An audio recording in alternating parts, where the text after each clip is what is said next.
ఇప్పుడు ఐటీఆర్ లేకుండా, లైసెన్స్ లేకుండా ఆయన దగ్గర మీరు ఎలా ప్రొవైడ్ అంటే బ్యాంకింగ్ ఒకటి తీసుకుంటున్నారు. బ్యాంకింగ్ చూసి లోన్ ప్రొవైడ్ చేస్తారు. ఓకే. మరి అక్కడ బిజినెస్ ఉంది లేదు వెరిఫై చేసుకుంటారు. ఓకే బాగుంది.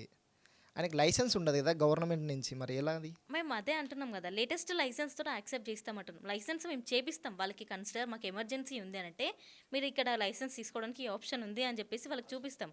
సో వాళ్ళకి కావాలి అంటే ఆప్షన్ చూస్ చేసుకుంటారు, లేదు అంటే మేము కూడా లోన్ ఇవ్వడానికి ఛాన్స్ ఉంటుంది. అనేది ఖచ్చితంగా ఓన్ హౌస్ అనేది ఉండాలా ఇక్కడే? లేదు, ఇప్పుడు బిజినెస్ లోన్ ఎందుకు మెన్షన్ చేసుకున్నామంటే ఓన్ హౌస్ ఉన్న వాళ్ళు హోమ్ లోన్ తీసుకుంటున్నారు, ల్యాండ్ ఉన్న వాళ్ళకి, ఓపెన్ ల్యాండ్ ఉన్న వాళ్ళకి land construction open land loan తీసుకుంటారు. సో ఓన్ హౌస్ ల్యాండ్ లేని వాళ్ళకి బిజినెస్ ఉంటుంది కదా, రెంటెడ్ హౌస్లో ఉండి బిజినెస్ రన్ చేసుకుంటారు కదా.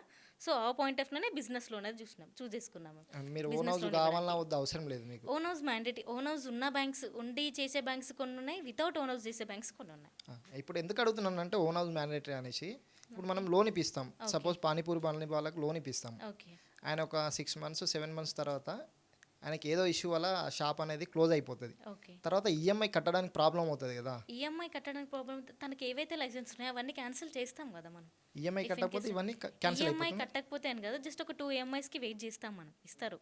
మనం ముందు లోన్ ఇచ్చే ముందే మనం అన్నీ మాట్లాడుకుంటాం, క్లియర్గా అన్నీ మాట్లాడుకున్న తర్వాత వన్స్ కస్టమర్ ఓకే అంటేనే మనం లోన్ ప్రొసీడ్ చేస్తాం.